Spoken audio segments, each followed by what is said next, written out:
Hey fellow Vault Wearers, it's Angry Turtle, and finally I'm able to cover the topic of the warglaive, the latest two-handed melee weapon that I was trying to get for so long.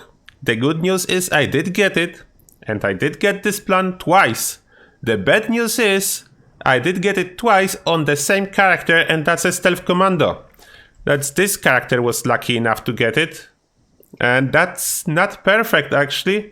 But I don't want to wait until I will get it on my melee character because it can take forever. I have no idea when I will get it there. The drop rate seems to be very low as I was running with 10 characters every day, and that's all I was able to get. One character and stealth commando with this plan so far. But let's go into the topic. If you don't know yet, just quick introduction, how to get the warglaive. You need to be doing the daily ops and you need to complete it in the good time. Under 8 minutes if you want to wish to get one. Then gather your team and complete it. I have a guide on my channel, then you shouldn't have too much issue with doing that. Easy to access, just open your map. The next thing, as I will be discussing the possible modifications, if you want to buy them, you need to go to Vault 79, talk with Rex. Of course, you need to complete the main quest first if you didn't yet.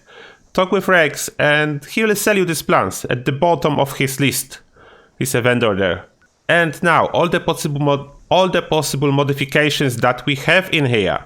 Okay, you can put Cryoblade, and what is interesting with those modifications, actually you need to use cryo cells to install it. And target freezes causing reduced movement speed for 3 seconds.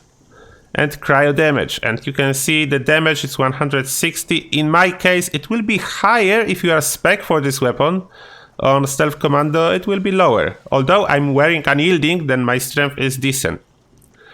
Then there's Flaming Blade. It's the same amount of extra damage, but this time it's a flame damage.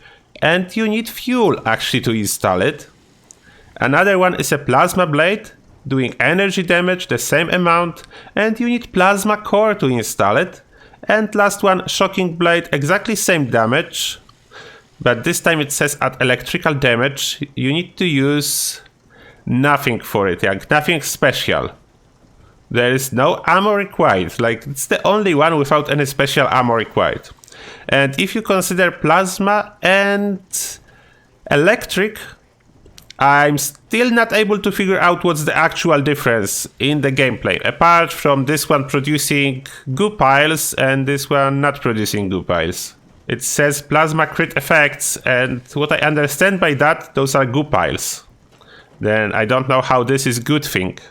But as you probably can tell by the amount of melee weapons my stealth commando is carrying, I was doing some testing and I know a little bit more about this weapon.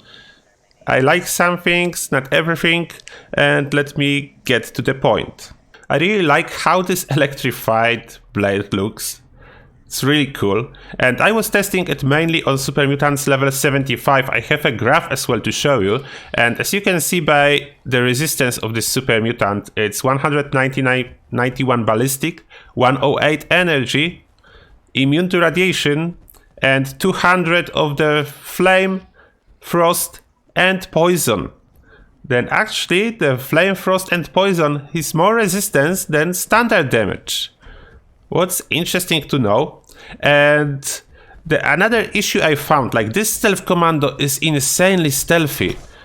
They actually are able to detect me quite easily since the Wastelander hit. If I try to hit them couple times, they will detect me. If I move away, you can see that my perfect stealth is working, but after each swing I'm getting closer to get detected. If I swing couple times in a row, I'm very likely to get detected. You see, danger. I need to like swing once and move away. And as unfortunately I cannot one hit anything with this character as it is stealth commando, then it's very easy for them to detect me. Then I was performing the test with just one swing, move away, do the screenshot, compare the health bars, and then get into some conclusions. And what I was comparing, there was a couple other weapons like Grognak Axe, I have in here that's just ballistic and nice damage, and I have the one of the strongest weapons, the pepper tenderizer, that's two-handed as well, with crazy amount of ballistic damage. Now let me show you my damage results. As you can see in here on this picture, it's all tested on level 75 Super Mutant Warlord. Then Super Mutants were exactly the same resistance, same everything, and one swing with the appropriate weapon. First was the Pepper Tenderizer. It's like the strongest melee weapon with pure ballistic damage. Then that was my reference point. Then I compared it with the Warglaive without any modification, as expected, slightly weaker. Then I put the I used the Warglaive with Electrified, and I did more damage than the Pepper Tenderizer. Then that's really good. But one of the reasons I was able to do more damage is that they have lower energy resistance, and I don't have incisor or anything like that. In the future, I want to test it on my fully spec melee character, but I don't know when it will be, because who knows. Then Flaming Warglaive and Freezing Warglaive, that was quite of a disappointment. Like, where in case of Freezing Warglaive, I do understand the lower damage, maybe because they're getting frozen, but Flaming Warglaive, super low damage. It's about the same as Freezing Warglaive, but the problem is this flaming damage is like not present. They are set on fire, but if you can see how much damage this fire did, it's barely even noticeable. It's really bad. I was expecting it to do something better. Freezing at least slowed them down. Flaming does absolutely nothing, only reduces your damage. And Plasma Warglaive producing goo piles, and as you can see, the damage is exactly the same as Electrified Warglaive. Now when the fun stuff starts, let's go a little bit and check it on low level Scorch, as there is some surprising results on them. And now as you can see, those low level Scorch, they basically have, low level, level 50, but low level area in the forest.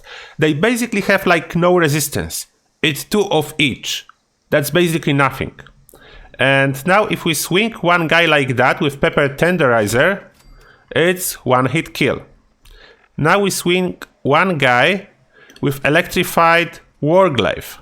That's combined damage should be higher than Pepper Tenderizer. I show you again. It's 125 plus 160. That's total of 285 versus Pepper Tenderizer 265. Then Warglaive supposed to be doing 20 damage more than the Tenderizer. And now another one, you can see resistance, exactly the same. Let's swing it. And he survived. I can't understand that. Why the weapon that is doing supposedly higher total damage versus target without basically any resistance. The resistance on this Scorch absolutely doesn't matter with so much damage I'm doing versus it. Then how I'm not able to one-hit him?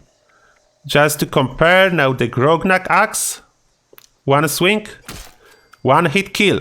And Grognak Axe is even lower damage than the Pepper Tenderizer. And last test, let's equip the Warglaive without any modification. Another Scorch, exactly the same resistance, one hit kill. And now if someone can explain that, that will be awesome. Otherwise I will just blame it on the magic. And if you see the thumbnail, that's not a clickbait. This is actually data mined info. I use Nuka Crypt, and thanks to the Machete83, he told me about it as a naming for the damage of all those modified Warglaive, all this extra damage like flame, freezing, and so on. They just call it magic damage in data file. I found it hilarious that I put it in there. It doesn't look like it's actually any magic going on there. It's just the name they used. I don't know if they want to troll me or if it was always like that. But I don't know about other weapons, any other weapons to have like a magic damage in game files. Although I can be wrong, I'm not a data miner. But that's really surprising result. Like why unmodified Warglaive is able to one-hit the Scourge when modified one with much higher damage, you can see it, 250 versus 285. Just why? I don't know. Oh, and sound test, I will almost forgot. You probably want to know which of the two-handed melee weapon is good for stealth. Then let's go and do the turret test. And now let's see this weapon stealthiness test. And that's my super stealthy character, that's my commando. 45 agility and sneak equipped, and that is like a super stealth. And now let's start the test with Pepper Tenderizer. As we know, this weapon is super loud. Just let me show you how it looks on the bracket when you use it. Hidden and very small hidden bracket after one swing. Now, what we already know, Grognak Axe is quite silent weapon, and if we swing this one, the bracket is moving slightly, not too much. Now, if I will use the warglaive standard version, you can clearly see it's louder than Grognak Axe, but definitely quieter than Pepper Tenderizer. But still, for stealth, I will go with a Grognak Axe. If I choose anything with mods, well, it seems like you should be detected way easier with all those sparkling electricity going on and those lights and noises.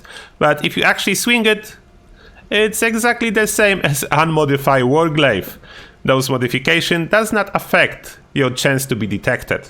And now I think I covered everything about this awesome new weapon. And now I'm waiting until I will be able to drop it on my melee, as I want to see how good it is if I will be fully spec. Although generally I do not like weapons that split the damage across energy and ballistic, because it means that I need much higher armor penetration to achieve good results. And this weird stuff that's going on low level Scourge, that this weapon cannot kill them. It's probably just the inferior energy damage calculation, or otherwise I have no clue. They should die in one hit, but they refuse to do so. And that will be everything. Let me know what you think about warglaive, and especially if you found something interesting that I don't know about yet, I didn't share in this video, then definitely let me know. And other thing that interests me, do you actually have this plan already? And if yes, how many tries it took you to get it? For me it was about 100 daily ops to drop one. Then I dropped another one, but on the same character, not the one I wanted, because you can get it only once per day per character, then that's not perfect. But anyway, that's everything I wanted to say. Thank you a lot for watching, and see you guys in the next one.